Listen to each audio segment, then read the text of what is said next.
Hey guys, welcome to source point. My सेल्फ ऋषिका। और आज हम लोग यहाँ पे डिस्कस करने वाले हिस्ट्री, जो कि हमारी तमिलनाडु की चल रही है। 11th क्लास की ये हिस्ट्री है। काफ़ी ज़्यादा चैप्टर्स हम लोग कंप्लीट कर चुके हैं। आज देखते हैं कि हम लोग को यहाँ पे क्या चैप्टर्स यहाँ पे पढ़नी है। तो आज हम लोग स्टार्ट करने वाले हैं हर्षवर्धन। ओके। इससे पहले जो गुप्ता एज तक है, यहाँ तक हम लोग कंप्लीट कर चुके हैं। चैप्टर 9 तक पूरी तरीके से कंप्लीटेड है। 10 स्टार्ट करेंगे और आज हम लोग इस चैप्टर्स को यहाँ पे कंप्लीट करेंगे। लेकिन गुप्ता एज के बारे में हम लोग बहुत अच्छी बातें पढ़े थे। बहुत सारी चीज़ें भी है जिससे कि आपको एग्जाम्स में भी पूछा जाता है। तो आइए कुछ चीज़ें जो भी मैं पढ़ाई हूँ उससे थोड़ा सा रिविजन कर लेते हैं। 4 क्वेश्चन मैं आपके सामने रखूँगी जिसका आंसर आप लोग को कमेंट बॉक्स में देनी है। और अगर प्रीवियस लेसन नहीं देखे हो तो प्रीवियस लेसन देखने के लिए मेरे चैनल को सब्सक्राइब कीजिए और प्लेलिस्ट में आकर आप लोग देख सकते हो। ओके, तो चलिए पहले क्वेश्चंस देख लेते हैं, फिर हम लोग यहाँ पे हर्षवर्धन की कार्यकाल पूरी तरीके से देखेंगे। तो फर्स्ट क्वेश्चन यहाँ पे कि इनमें से कौन से following rulers of Gupta dynasty है जिन्होंने यहाँ पे गुप्ता एरा को स्टार्ट किया था। ठीक है, तो क्वेश्चंस को समझने का कोशिश कीजिए, थोड़ी सी ट्रिकी है। यहाँ पे मैं पूछ रही हूँ कि कौन से ऐसे एक्चुअली रूलर्स थे यहाँ पे गुप्ता डायनेस्टी के जिन्होंने गुप्ता एरा को स्टार्ट किया था। विष्णु गुप्ता, चंद्रगुप्ता फर्स्ट, या फिर स्कंद गुप्ता, या फिर समुद्र गुप्त। तो इसमें से आपको बताना है कि कौन से हैं। सेकंड है कि इनमें से कौन से फॉलोइंग रूलर्स है जिसको कि यहाँ पे नेपोलियन ऑफ इंडिया कहा जाता था। नेपोलियन ऑफ इंडिया के नाम से भी जाना जाता है। तो जैसे कौन से यहाँ पे रूलर्स थे, समुद्रगुप्त, अशोक, या फिर चंद्रगुप्त फर्स्ट, या फिर स्कंदगुप्त। तो ये दोनों के आंसर आप लोगों को कमेंट बॉक्स में देनी है। थर्ड यहाँ पे है कि जो समुद्रगुप्त की जो अचीवमेंट है वो किस इंस्क्रिप्शंस में यहाँ पे मेंशन है, ये आपको बतानी है। हाथी गुम्बा इंस्क्रिप्शंस, इलाहाबाद पिलर इंस्क्रिप्शंस, या फिर बैरूट इंस्क्रिप्शंस, या फिर Junagadh pillar inscriptions. Fourth one is कि इनके किसके कार्यकाल में जो चाइनीज़ ट्रैवलर्स है फायान वो यहाँ पे इंडिया में आए थे। समुद्रगुप्त, कुमारगुप्त फर्स्ट, स्कंदगुप्त, या फिर चंद्रगुप्त सेकंड। तो ये 4 क्वेश्चन है, मैं इन सारों को यहाँ पे डिस्कस कर चुकी हूँ। तो अगर आप लोग लेसन नहीं देखे हो, नहीं समझ में आ रहा है, तो पहले लेसन देख लीजिए, फिर ज़रूर यहाँ पे कमेंट बॉक्स में आंसर कीजिए। मैं नेक्स्ट लेसन में इसके आंसर आप लोगों के साथ ज़रूर डिस्कस करूँगी। चलिए स्टार्ट करते हैं आज हम लोग हर्षवर्धन की कार्यकाल के बारे में। आइए स्टार्ट करते हैं। बट एज़ यूजुअल हम लोग देखेंगे कि सबसे पहले हम लोग यहाँ पे क्या क्या पढ़ने वाले हैं। तो सबसे पहले देखेंगे कि हर्ष के यहाँ पे स्टडी करेंगे, यानी कि हर्ष के बारे में पूरी सोर्सेज देखेंगे कि किस किस सोर्सेज से यहाँ पे हम लोग को हर्ष के बारे में डिटेल पता चला है। सेकंड है कि अर्ली लाइफ कैसी थी हर्ष के बारे में, वो देखेंगे। फिर यहाँ पे मिलिट्री एक्टिविटीज़ कैसी थी हर्ष के कार्यकाल में। फिर हर्ष की कॉन्ट्रीब्यूशंस क्या थे बुद्धिज़्म में। और फिर नालंदा यूनिवर्सिटी के बारे में आपको डिटेल पता चलेगा। नालंदा यूनिवर्सिटी आप लोग को पता है कितना ज़्यादा इंपॉर्टेंट ये यूनिवर्सिटी है हमारे एंशियंट हिस्ट्री की। तो इसके बारे में यहाँ पे बहुत अच्छे से डिटेल्स में दी गई है, तो इसके बारे में हम लोग देखने वाले हैं।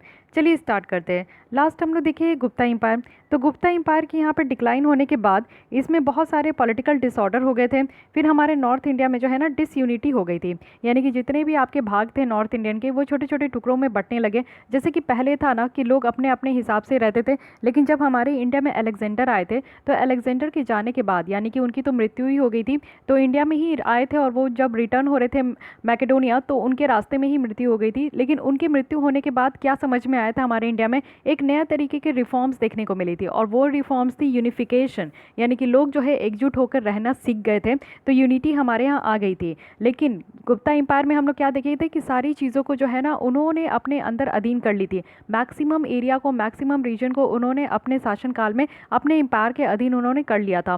तो नॉर्थ इंडिया तो थी ही, साउथ इंडिया की भी कुछ पोर्शंस उनके अधीन थी, वेस्टर्न इंडिया की तो थी ही, साथ ही गैंगेटिक प्लेन भी उनके अंदर थी। तो यहाँ पे जो बात हो रहा था कि यहाँ पे जब गुप्ता एम्पायर पूरी तरीके से डिक्लाइन हो गई, यानी कि यहाँ पे आप लोग देखोगे कि धीरे धीरे जो यहाँ पे लीडर्स आ रहे थे, रूलर्स आ रहे थे, वो इतने अच्छे तरीके से जो है एडमिनिस्ट्रेशन को नहीं संभाल पाए। मिलिट्री एक्विजिशंस जो हो रही थी और मिलिट्री जो उनका था, यानी कि कितने बड़े पैमाने पे उनकी मिलिट्री थी, आर्मी थी, उनको वो नहीं संभाल पाए, और इसको जो है ना हंस इन्वेजन के बाद जो है पूरी तरीके से गुप्ता एम्पायर बर्बाद हो गई। तो इसी तरीके से डिसयूनिटी देखने को मिली नॉर्थ इंडिया में। और ये जो हुआ था ना, इसी के बाद एकमात्र यहाँ पे 7th सेंचुरी में हम लोग देखेंगे कि हर्षवर्धन की कार्यकाल यहाँ पे स्टार्ट हुई, जो कि कहा जाता है कि नॉर्थ इंडिया में सबसे बड़ी जो लार्जेस्ट किंगडम है वो हर्षवर्धन की थी। तो अब चीफ सोर्सेज देखते हैं कि कहाँ कहाँ से हम लोग हर्ष की हिस्ट्री के बारे में यहाँ पे ट्रेस कर सकते हैं, उनके टाइम के बारे में। तो मेनली यहाँ पे हम लोग एक बुक के द्वारा यहाँ पे देखते हैं जो कि हर्षचरित है। तो हर्षचरिता जो है जिसकी लिखा गया है, यहाँ पे ऑथर है यहाँ पे बान, और जो ट्रैवल अकाउंट ऑफ ह्योनसांग। तो एक तो हम लोग फाहियान के बारे में पढ़े, अब दूसरी हम लोग यहाँ पे पढ़ने वाले ह्योनसांग, जो कि अगेन वेरी इंपॉर्टेंट है। आप लोग अगर यूपीएससी को छोड़ के कोई और भी स्टेट पीसीएस के एग्जाम देते हो तो उसमें तो आप लोग को ये सारे हर्षवर्धन और इनके ह्योनसांग के बारे में ज़रूर पूछा जाता है। ओके, तो हर्षचरित्र ये है एक जो कि यहाँ पे बान के द्वारा लिखा गया, और दूसरी जो सोर्स है वो यहाँ पे ह्योनसांग जब आए थे तो उन्होंने बहुत ज़्यादा ही बात बताई थी, उन्होंने पूरी डिटेल लिख दी थी हर्षवर्धन के बारे में कि उनकी यहाँ पे सोशल कंडीशन कैसी थी, उनकी इकोनॉमिक कंडीशंस कैसी थी, उनका ट्रेड कैसा चल रहा था हर्षवर्धन के टाइम पे, उनकी मिलिट्री आर्मी कैसी थी। तो एक एक चीज़ जो है ना यहाँ पे जो ह्यूंग सांग है उन्होंने खोल के रख दिया था। बान की बात करें तो बान यहाँ पे जो है यानी कि जो ऑथर थे वो यहाँ पे हर्ष के कोर्ट पोएट भी थे। ह्यूंग सांग की बात करें तो ये एक चाइनीज़ ट्रैवलर्स थे जो कि इंडिया आए थे 7th सेंचुरी में। इन दोनों के अलावा आप देखोगे क्योंकि ये दोनों मेन है, ठीक है, मोस्टली हम लोग जो पढ़ने वाले हैं वो इन दोनों की ही देन है, लेकिन इसके अलावा भी बहुत सारे सोर्सेज होते हैं जहाँ से आपका जो है बहुत बहुत सारी चीज़ों को यहाँ पे इकट्ठा किया गया है। जैसे कि कुछ ड्रामाज है जो कि यहाँ पे हर्ष के द्वारा खुद ही लिखी गई है, जैसे रत्नावली है, नागानंदा है, प्रियदर्शिका है। तो ये सारी ड्रामाज भी आपको याद रखना है जो कि काफ़ी अच्छे यूज़फुल इन्फॉर्मेशन यहाँ पे हर्षवर्धन के बारे में प्रोवाइड करते हैं। मधुबेन की बात करें तो मधुबेन प्लेट इंस्क्रिप्शंस है और सोनपत यहाँ पे इंस्क्रिप्शंस है जिससे कि कुछ कुछ नॉलेज यहाँ पे निकल कर आती है हर्ष के बारे में। तो अभी मैं पूछी हूँ कि किसके यहाँ पे एक क्वेश्चन पूछी इंस्क्रिप्शंस के बारे में, तो कि समुद्रगुप्त के लाइफ के बारे में, उनके बारे में जो है कौन से इंस्क्रिप्शंस में आखा लिखा गया है। तो इस तरीके से भी आपकी क्वेश्चंस फॉर्म हो जाती है कि हर एक किंगडम के बारे में जो है ना किसी न किसी इंस्क्रिप्शन से ही पता चलता है, तो किस इंस्क्रिप्शंस में उनके बारे में डिस्क्रिप्शंस है ये आपको पता होना चाहिए। तो बांसखेड़ा के बारे में देखिए तो बांसखेड़ा इंस्क्रिप्शंस है जिसमें कि यहाँ पे हर्ष की सिग्नेचर्स के बारे में भी पता चला है, ठीक है। तो टोटल यहाँ पे आपकी जितनी भी चीफ सोर्सेज हो गई उसको एक जगह ज़रूर नोट डाउन कर लीजिएगा। अब हम लोग स्टार्ट करते हैं कि हर्ष की लाइफ कैसी थी। तो जो हर्ष के फैमिली के जो फाउंडर थे ना उनका नाम यहाँ पे क्या है, पुष्यपति, ओके, पुष्यभूति है, सॉरी पुष्यभूति। तो पुष्यभूतिज जो थे वो यहाँ पे फिडिट्रीज थे, यानी कि गुप्ता के बाद ये पुष्यभूतिज आए थे और इनको यहाँ पे जो है ना ये खुद को यहाँ पे वर्धांस कहते थे, ठीक है। हर एक टाइटल हर किसी को दिया जाता था तो ये खुद को अपने आप को यहाँ पे वर्धांस करते थे, वर्धांस कहते थे। जब हून की इन्वेंशन हुई यानी कि हून्स लोग जब हमारे इंडिया में आए थे तो वो यहाँ पे इंडिपेंडेंट तो हासिल कर लिए थे और इसमें से जो फर्स्ट इंपॉर्टेंट किंग थे वो पुष्यभूति डायनेस्टी थी, जिसके कि यहाँ पे ये डायनेस्टी के जो फर्स्ट किंग थे वो यहाँ पे थे प्रभाकर वर्धन, ओके। इनकी जो कैपिटल थी वो नॉर्थ ऑफ दिल्ली यानी कि थानेश्वर में थी और इन्होंने अपने आप की जो एक टाइटल थी यानी कि महाराजा धीराजा जो थी वो अपने लिए टाइटल ये इस्तेमाल करते थे। साथ ही परम्भा भरतराका ये भी ये जो टाइटल है ना ये अपने आप के लिए ये इस्तेमाल करते थे, तो ये भी ध्यान रखिएगा। फिर यहाँ पे गुप्ता डायनेस्टी के बाद कौन सी यहाँ पे डायनेस्टी स्टार्ट हुई, तो पुष्यभूति डायनेस्टी यहाँ पे स्टार्ट हुई। अब यहाँ पे इनके डेथ के बाद देखें, महाराजा धीराजा के डेथ के बाद में देखें तो इनके एल्डर सन यानी कि जो बड़े पुत्र थे राजवर्धन वो यहाँ पे सत्ता में आए और फिर उन्होंने काफ़ी सारे प्रॉब्लम को फेस करे, यानी कि जब उनके एक्सेशन जैसे ही हुई ना तो उसके बाद से वो बहुत ज़्यादा प्रॉब्लम यहाँ पे फेस किए थे। उनकी एक सिस्टर भी थी राजश्री जिनकी यहाँ पे शादी जो है मौखारी से हुई थी और इसको यहाँ पे गृहम वर्मन कहते थे, गृहा वर्मन कहते थे। जो रूलर थे मलवा के देवगुप्ता वो भी यहाँ पे संसका के साथ थे और जो रूलर थे बंगाल के उन्होंने यहाँ पे गृह वर्मन को उनका जो है वध कर दिया था, उनका जो है किल कर दिया था, ठीक है। इमीडिएटली क्या हुआ कि ये न्यूज़ सुनने के बाद जो राजवर्धन थे उन्होंने यहाँ पे मलवा के किंग के अगेंस्ट में मार्च किया, क्योंकि यहाँ पे राजवर्धन जो थे ना ये बड़े बेटे थे। यहाँ पे आपके पुष्य जो भूति डायनेस्टी है ना पुष्यभूति के यहाँ पे बड़े बेटे थे राजवर्धन और फिर यहाँ पे राजश्री की जो शादी हुई थी वो वर्मन के साथ हुई थी। तो गृह वर्मन को जो है ना यहाँ पे आपके जो रूलर ऑफ बंगाल थे उन्होंने यहाँ पे मार दिए थे। लेकिन इसी के डेथ के बाद क्या हुआ ना कि यहाँ पे जो इनके भाई थे यानी कि जो आपके राजश्री के जो भाई थे यहाँ पे राजवर्धन वो यहाँ पे मालवा के किंग के अगेंस्ट में गए, अपने आर्मी को लेकर गए थे। लेकिन जैसे ही वो अपने कैपिटल पहुँचते तो फिर उनको यहाँ पे सशंका के द्वारा मार दिया गया था। एंड हु वाज सशंका कौन थे, तो यहाँ पे रूलर ऑफ यहाँ पे मालवा थे, ठीक है, देवगुप्ता जो कि यहाँ पे सशंका के साथ है। सशंका के द्वारा इनको मार दिया गया था। उसी फिर इन द मीन टाइम क्या हुआ कि राजश्री जो है अपने आप को फॉरेस्ट में छुपा ली थी, क्योंकि इनके पति को तो मार दिया गया था, यानी कि यहाँ पे जो गृह वर्मन थे इनको मार दिया गया, इनके भाई को भी मार दिया गया राज्यवर्धन, तो ये अकेली पड़ गई थी, तो ये फॉरेस्ट में जंगल में जाके छुप गई।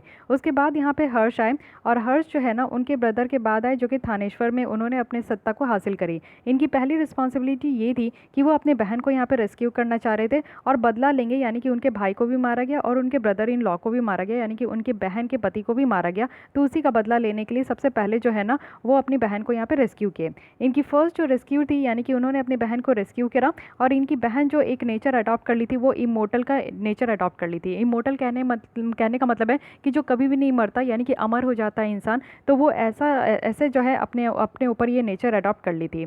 अब हर्ष की मिलिट्री कन्क्वेस्ट देखते हैं, क्योंकि यहाँ पे हर्ष को जो है बहुत बड़ा लड़ाई भी लड़ना था, क्योंकि उनकी सिस्टर के पति और उनके सिस्टर के भाई को भी मार दिया गया था, हर्ष के भी भाई को, तो इसलिए यहाँ पे जो है वो अपनी मिलिट्री मिलिट्री कंक्वेस्ट करने में लग गए थे हर्ष। फर्स्ट एक्सपेडिशन में आप देखोगे तो हर्ष जो है ये सशंका के अगेंस्ट में यहाँ पे गए, वो भी कन्नौज से। फिर उन्होंने कन्नौज को एक न्यू कैपिटल बनाई। फिर उसके बाद वो यहाँ पे बहुत ही ज़्यादा पावरफुल रूलर बन गए थे नॉर्थ इंडिया के। हर्ष जो है यहाँ पे धुरुवरसेना जो सेकंड थे ना वल्लाभी के, उनसे लड़े और उनको यहाँ पे हरा दिए। धुरुवरसेना सेकंड जो है ना वो यहाँ पे वैसल हो गए थे। तो most important military campaign of Harsha का देखोगे तो वो वेस्टर्न चालुक्य के अगेंस्ट में थी, जहाँ के वेस्टर्न चालुक्य के जो रूलर थे वो पुलकेशिन द्वितीय थे। तो दोनों यहाँ पे आप देखोगे यानी कि ह्यून सान और जो इंस्क्रिप्शन है पुलकेशिन द्वितीय की, वो यहाँ पे डिटेल प्रोवाइड करती है इस तरीके के कंपेन्स के बारे में, जहाँ पे हर्ष का जो यहाँ पे मिलिट्री कंपेन्स था उसके बारे में कहाँ से आपको पता चलेगा, तो एक तो ह्यून सांग बताते हैं और दूसरी यहाँ पे पुलकेशिन द्वितीय के इंस्क्रिप्शन से ही पता चलता है। हर्ष की बात करूँ तो इनकी जो एम्बिशंस थी वो ये था कि अपने किंगडम को जो है ना साउथ में भी वो लेकर जाना चाहते थे, यानी कि नर्मदा रिवर के साउथ में भी वो जाना चाहते थे, जहाँ पे चालुक्य रिवर थे, चालुक्य रूलर थे, तो उनके अगेंस्ट में भी वो अपने किंगडम को और ज़्यादा बढ़ाना चाहते थे। बट एक एहोल इंस्क्रिप्शंस देखने को मिलेगा पुलकेशिन द्वितीय का, जिसमें ये मेंशन किया गया ना कि हर्ष की हार हुई थी वो भी पुलकेशिन के द्वारा, और जो कि यहाँ पे उनके अचीवमेंट के बाद ये टाइटल जो है परामेश्वर वो अचीव किए थे। वो ह्यून सांग के अगर अकाउंट में देखें तो यहाँ पे ये कंफर्म करते कि पुलकेशिन की यहाँ पे विक्ट्री हुई थी। यानी कि सबसे पहले बात ये क्या है कि आपको याद रखने के एहोल इंस्क्रिप्शंस जो है वो यहाँ पे किसकी है, तो पुलकेशिन द्वितीय की थी। और इस इंस्क्रिप्शन में ये पता चला है कि हर्ष की लड़ाई में जो है यहाँ पे हार हो गई थी और पुलकेशिन की यहाँ पे जो है विक्ट्री हुई थी। इसी चीज़ को कंफर्म किसके द्वारा किया गया था, तो ह्यून सांग के द्वारा भी इस चीज़ को कंफर्म किया गया था। फिर इसके आगे देखते हैं कि इसके आगे क्या बात की जा रही है। तो यहाँ पे आप लोग देखोगे कि हर्ष जो है दूसरे कंपेन्स यहाँ पे लेकर आए, और वो भी किसके अगेंस्ट में, तो सिंध में जो रूलर थे ना उनके अगेंस्ट में, जो कि एक इंडिपेंडेंट किंग थे, यानी कि अपने आप में ही वो स्वतंत्र किंगडम थे। बट यहाँ पे एक डाउटफुल था कि क्या ये सिंध कंपेन जो है ना सक्सेसफुल होगा कि नहीं होगा, क्योंकि पुलकेशिन द्वितीय के साथ जो है हर्ष सक्सेस नहीं हो पाए थे। तो यहाँ पे एक डाउट क्रिएट हो गया था। नेपाल जो है वो यहाँ पे एक्सेप्ट किए थी हर्ष की ओवर लॉर्डशिप को, यानी कि हर्ष की जो यहाँ पे एडमिनिस्ट्रेशन वगैरह थी उसको नेपाल ने यहाँ पे एक्सेप्ट करा था। हर्ष एक इस्टेब्लिश किए थे, यानी कि अपने कंट्रोल को कश्मीर में भी इस्टेब्लिश किए थे, और उनके रूलर को जो है ना वो यहाँ पे भेजते भी थे, ट्रिब्यूट भी करते थे उनको। तो ये सारी चीज़ें मेनटेन की जाती थी, और साथ ही साथ ये जो मेनटेन किया जाता था ये रूलर ऑफ आसाम के द्वारा मेनटेन किया जाता था। हर्ष की अगर लास्ट मिलिट्री कंपेन्स के बारे में बात करें तो ये किंगडम ऑफ कलिंगा के साथ थे, जो कि उड़ीसा में, और ये सक्सेस हो गई थी। यानी कि हारने के बाद जो है ना अल्टीमेटली यहाँ पे हर्ष सक्सेस हो गए थे, ये बात यहाँ पे बताया जा रहा है। हर्ष इस्टेब्लिश किए थे अपने, यानी कि अपनी जो सत्ता थी ना वो पूरी तरीके से नॉर्थ इंडिया में इस्टेब्लिश तो कर ही चुके थे।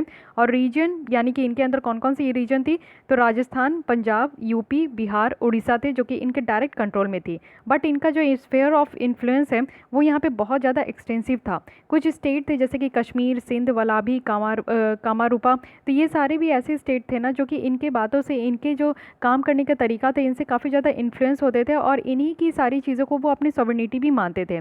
तो हर्ष की किस किस जगह पे यहाँ पे सॉवरेनिटी थी और किस किस जगह पे उनका डायरेक्ट कंट्रोल था, ये ध्यान रखिएगा।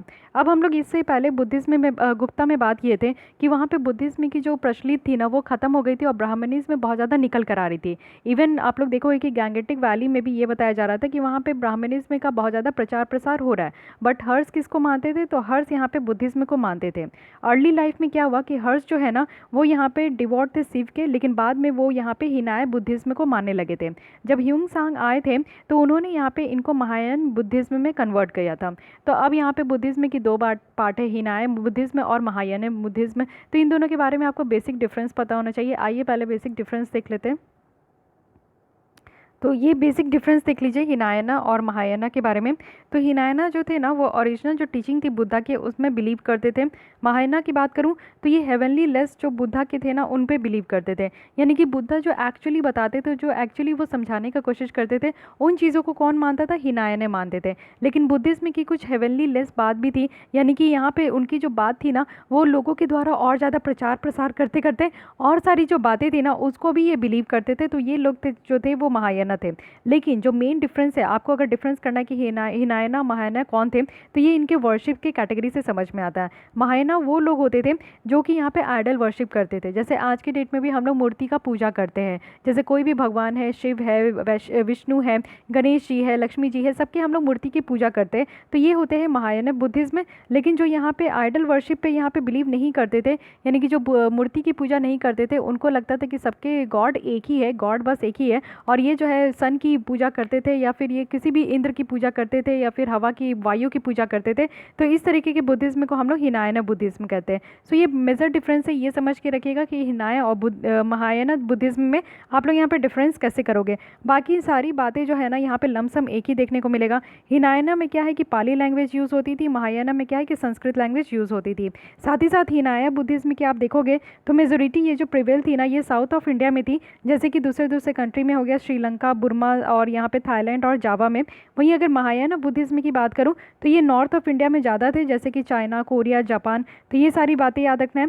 साथ ही हिनायना बुद्धिज्म में भी आपको दो सबसेक्ट देखने को मिलेगा, एक है वैविसिका और दूसरी है यहाँ पे स्वतंत्रिका। और यहाँ पे महायाना, अगर हम लोग यहाँ पे महायाना बुद्धिज्म की बात करें तो यहाँ पे भी आपको दो सबसेक्ट देखने को मिलेगा, एक है मधामिका और दूसरी है योगाचर। तो ये दोनों याद रखिएगा, ठीक है। बाकी इनका लमसम जो है आपको एक ही देखने को मिलेगा। तो ये सारी जो बेसिक डिफरेंस है जिससे कि आप इनको डिफ्रेंशिएट कर सको, एटलीस्ट वो बातें आपको ध्यान रखनी है।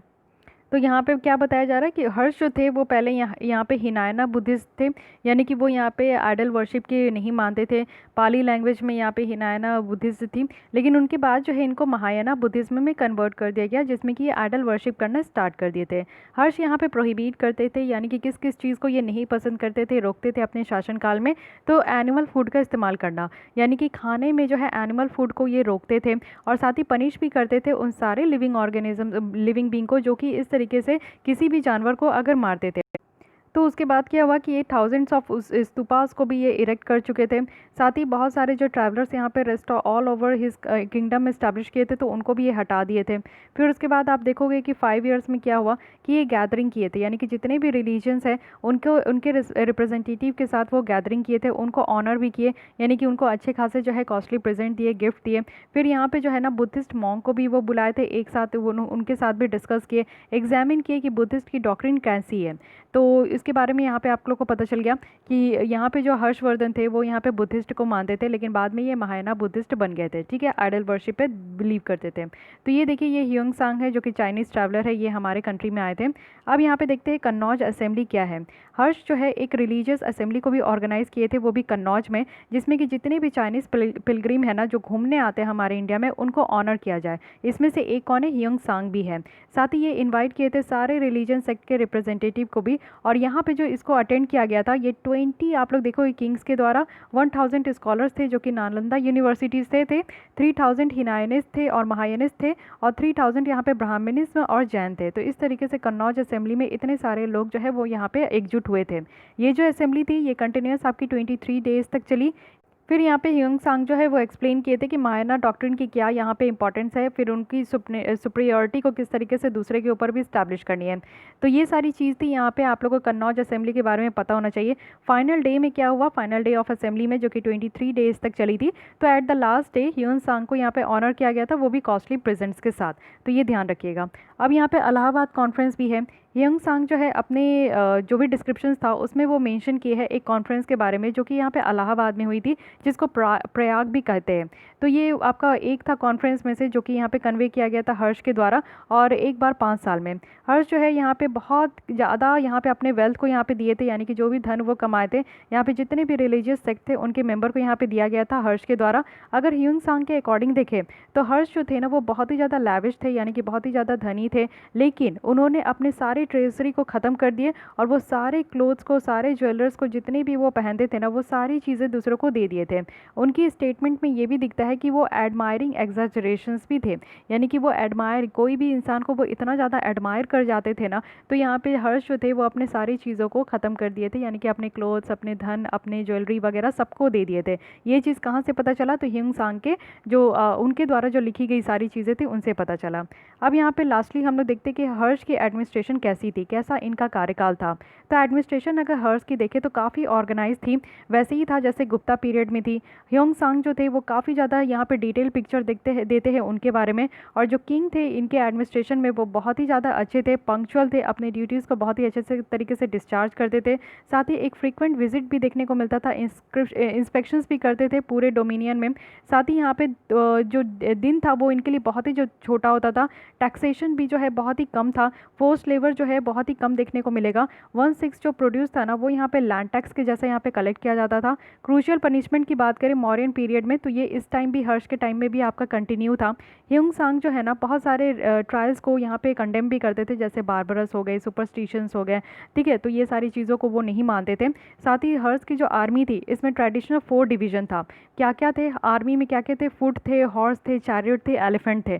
तो ये मेजोरिटी आपको सारे राजा के अधीन देखने को मिलेगा ही, लेकिन इनके अधीन में ये चारों चीज़ थी, चैरियट भी थे, एलिफेंट भी थे, घोड़े भी थे, ठीक है, ये सारे थे। और यहाँ पे अगर नंबर ऑफ कालवरी देखें तो वो भी यहाँ पे 1 लाख से ज़्यादा थे। एलिफेंट की बात करें तो 60,000 से भी ज़्यादा थे। तो ये बहुत ज़्यादा थे। अगर यहाँ पे हम लोग कंपेयर करें यानी कि एडमिनिस्ट्रेशन के बारे में, तो मौर्यन एम्पायर से भी ज़्यादा जो है आपके हर्षवर्धन के पास थे। जो मेंटेनेंस थी पब्लिक रिकॉर्ड का वो भी यहाँ पे साइलेंट फीचर्स थी, बहुत ही अच्छी तरीके से वो यहाँ पे जितने भी पब्लिक रिकॉर्ड है उसको मेंटेन करते थे। और जो यहाँ पे आपका आर्काइव था जितना भी हर्ष पीरियड के टाइम में, तो वो यहाँ पे जो है ना सारी चीज़ों को यहाँ पे नीलो पीतो कहा जाता है। और ये आपका सारा यहाँ पे स्पेशल जो ऑफिसर्स थे उनके कंट्रोल में था। दोनों चीज़ें यानी कि अच्छी इवेंट भी हुई, बैड इवेंट भी हुई, तो सारी चीज़ों को यहीं पे रिकॉर्ड किया गया है, यानी कि नीलो पीतो में यहाँ पे रिकॉर्ड किया गया है। अब यहाँ पे हर्ष के अंदर सोसाइटी और इकॉनमी कैसी थी ये भी देख लीजिए। जो बान ऑथर है और जो यहाँ पे ह्यूंग सांग है वो यहाँ पे इनके सोशल लाइफ के बारे में पोर्ट्रे करते हैं जब यहाँ पे हर्षवर्धन की कार्यकाल थी। 4 जो डिविजन्स होते हुए आ रही थी, यानी कि हमारी सोसाइटी 4 भाग में जो बट गई थी लैटर वैदिक पीरियड के बाद, तो वो चीज़ें अभी भी प्रिवेल कर रही थी और ये चलते ही आई थी। यानी कि ब्राह्मण है, क्षत्रिय, वैश्य और शूद्र, ये आपका आज के भी डेट में प्रिवलेंट था। ब्राह्मण की बात करूं तो ये आज भी जो है सबसे ऊंचे पद पे थे, प्रिविलेज थे। और उसके बाद जो है ना यहाँ पे लैंड ग्रांट में देते थे, सारे किंग्स के द्वारा जो है ये आपका ग्रांट भी दिया जाता था, यानी कि ऐसी ही ज़मीन दे देते थे। क्षत्रिय की बात करूँ तो ये भी रूलिंग क्लास थे। वैश्य की बात करूँ तो जितने भी ट्रेडर्स थे, व्यापारी थे, वो यहाँ पे वैश्य थे। ह्यूंग सांग मेंशन करते हैं कि शूद्रस जो थे ना वो यहाँ पे एग्रीकल्चर का काम करते थे, यानी खेती बाड़ी का काम करना किनका था, तो शूद्रास का था। साथ ही यहाँ पे आप देखोगे कि बहुत सारे सबकास्ट भी एग्जिस्ट करते थे। विमेन की पोजीशन की बात करें तो एकदम से यहाँ पे सेटिस्फैक्ट्री नहीं थी। इट मीन्स कि यहाँ पे आप देखोगे कि जो इंस्टीट्यूशन था स्वयंवर का, यानी कि यहाँ पे पहले क्या होता था ना कि महिलाएं अपने पसंद से स्वयंवर रचाती थी और उनको जो पुरुष अच्छे लगते थे उन्हीं से वो विवाह करती थी। बट ये जो स्वयंवर का इंस्टीट्यूशन था ये खत्म हो चुका था। विडो की अगर रीमैरिज की बात करूँ तो ये भी अब परमिट नहीं किया जा रहा था। पर्टिकुलरली आपको हायर क्लास में देखने को मिलेगा, जैसे कि यहाँ पे ब्राह्मण और क्षत्रिय है। जो सिस्टम ऑफ डॉरी है, यानी कि यहाँ पे जो डॉरी लेने का सिस्टम है वो भी यहाँ पे कॉमन हो चुका था। और प्रैक्टिस ऑफ सती जो थी ना वो भी यहाँ पे आपका प्रिवलेंट था, यानी कि यहाँ पे अगर किसी भी विवाहित महिला के अगर पुरुष का देहांत हो जाता था तो उस महिला को भी उन्हीं के साथ या तो दफना दिया जाता था या तो उनको जिंदा जला दिया जाता था। तो ये सारा काम जो था ना ये अभी आप लोग को हर्षवर्धन कार्यकाल में भी देखने को मिला। ह्यूंग सांग मेंशन करते हैं 3 तरीके से, यानी कि जो भी डेड होती थी, यानी कि जो आपका किसी भी इंसान का जो मृत्यु होता था तो उसको कैसे जो है यहाँ पे आपका मैनेज किया जाता था। एक तो क्रीमेशन है, जैसे कि दाह संस्कार हम लोग देखते ही है। वाटर ब्यूरल है, या तो पानी में उनको जो है आपका दफना दिया जाता था या फिर वुड में जो है एक्सपोज कर दिया जाता था। तो ये 3 तरीका था जो कि उस समय भी प्रिवलेंट था। ट्रेड और कॉमर्स की बात करें तो ये बहुत ज़्यादा कम हो चुकी थी हर्ष के पीरियड में, क्योंकि हम लोग यहाँ पे गुप्ता पीरियड में, मौर्यन पीरियड में देखे थे कि ट्रेड जो था ना वो बहुत ज़्यादा फ्लरिश हो रहा था। इवन डिफरेंट कंट्रीज से, वेस्ट एशिया से भी हम लोग जो है, यूरोप कंट्री से भी हम लोग बहुत अच्छा खासा जो है ट्रेड में एकदम से आगे बढ़ गए थे। लेकिन यहाँ पे अगर आप हर्षवर्धन की पीरियड में देखोगे तो ट्रेड में हम लोग बहुत ज़्यादा नीचे आ गए थे। यहाँ पे बहुत सारे ट्रेड सेंटर की भी कमी हो गई थी। लेस नंबर ऑफ कॉइन था, यानी कि अब तक तो हम लोग देखे ही नहीं कि हर्षवर्धन काल में कोई भी कॉइन यहाँ पे इशू की गई, तो लेस नंबर था। स्लो एक्टिविटी थी, कोई भी यहाँ पे मर्चेंट गिल्ड्स का जो डिक्लाइन था ट्रेड का वो भी यहाँ पे अफेक्टेड हो चुका था। हैंडीक्राफ्ट इंडस्ट्री और जो एग्रीकल्चर थी वो पूरी तरीके से यहाँ पे बर्बाद हो रही थी। यहाँ पे कोई भी लार्ज स्केल जो है ना गुड्स के लिए डिमांड नहीं था। फार्मर्स भी यहाँ पे जो है सिर्फ लिमिटेड तरीके से ही वो प्रोड्यूस कर पा रहे थे। साथ ही यहाँ पे सेल्फ सफिशिएंट विलेज का जो है ना यहाँ पे राइज होने लगा था, यानी कि जितने भी विलेज है बस वो उतना ही यहाँ पे काम करते थे जिससे कि उनका गुजारा हो सके। इन शॉर्ट आप देखोगे कि जो इकोनॉमिक डिक्लाइन है, यानी कि इकोनॉमिक तरीके से जो इनकी क्षति हो रही थी वो बहुत तेज़ी से हो रही थी। अगर हम लोग गुप्ता के इकोनॉमी के कंपेयर में देखें, यानी कि बहुत ही यहाँ पे जो है बेकार तरीके से यहाँ पे स्थिति हो गई थी। तो ये चीज़ें आप लोग को नोट डाउन करनी है। अब यहाँ पे अगर कल्चरल प्रोग्रेस देखें तो जो आर्ट एंड आर्किटेक्चर है हर्ष पीरियड की वो बहुत ही कम है। आप लोग कहीं भी देखते हो नहीं भी देखते हो, गुप्ता की, मौर्यन की जो आर्ट एंड कल्चर है उसके कंपेयर में आपको कहीं भी किसी और शासनकाल की आर्ट एंड आर्किटेक्चर नहीं देखने को मिलेगी। लेकिन ह्यूंग सांग यहाँ पे डिस्क्राइब करते हैं कि मेनली यहाँ पे नालंदा के बारे में, क्योंकि हर्षवर्धन कार्यकाल में यहाँ पे नालंदा का जो है आपका बिल्डिंग आपका जो है इसको सेटअप किया गया था। साथ ही यहाँ पे जो है कॉपर स्टैचू जो बुद्धा की है, यानी कि 8 फीट हाइट की है, उसके बारे में भी डिस्क्राइब किया जाता है। तो जो ब्रिक टेम्पल है लक्ष्मणा के सिरपुर में, तो इस पर ये भी एक रिच आर्किटेक्चर है जो कि यहाँ पे हर्ष के टाइम की है।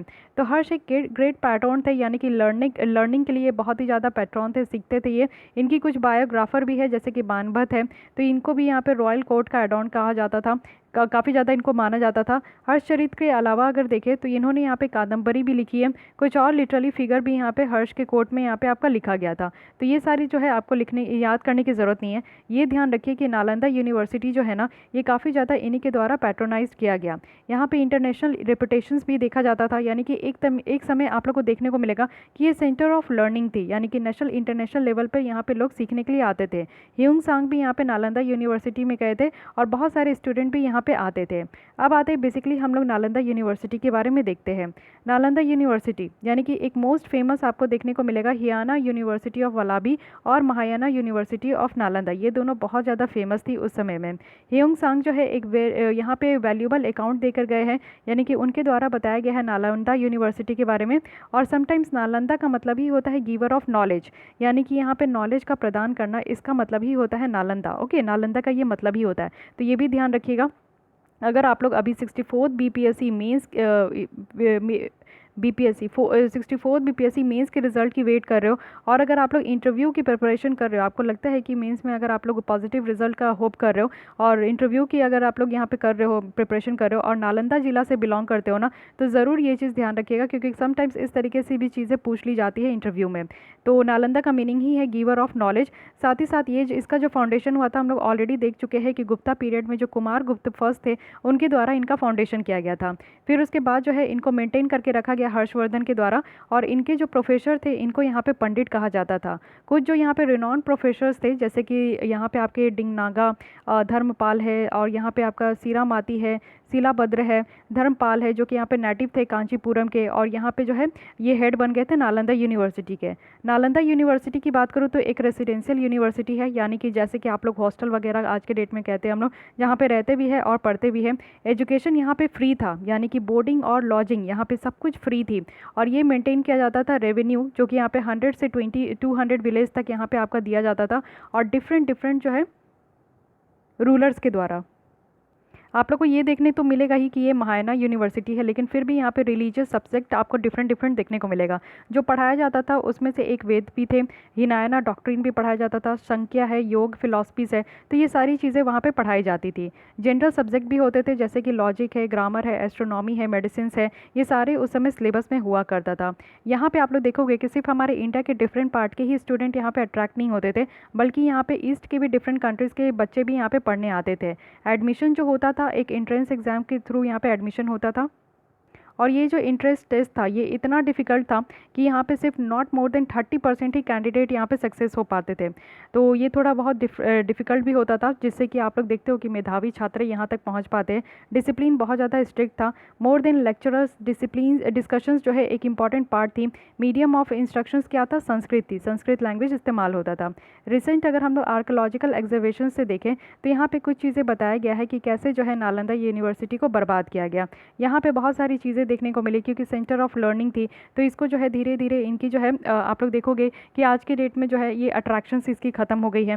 साथ ही कुछ चीज़ें कंफर्म भी की गई है चाइनीज़ पिलग्रिमेज के द्वारा। साथ ही यहाँ पे बहुत सारे क्लासरूम्स भी थे, होटल्स भी थे, जो हॉस्टल्स भी थे जो कि इससे अटैच थे। अगर यहाँ पे ईस्टिंग के द्वारा अगर देखें तो चाइनीज़ पिलग्रिम्स थे, ये दूसरे थे। यहाँ पे 3000 स्टूडेंट्स थे जो कि इनरोल हुए थे, और इनकी ऑब्जर्वेटरी के हिसाब से यहाँ पे ग्रेट लाइब्रेरी हाउस भी थी, वो भी 3 बिल्डिंग में, और फेम रेस्ट भी था जो कि काफ़ी अट्रैक्टेड स्कॉलर्स भी थे, वो भी डिफरेंट पार्ट्स ऑफ वर्ल्ड से आते थे। और ये एक इंस्टीट्यूशन था जिसमें कि एडवांस लर्निंग और रिसर्च भी होती थी।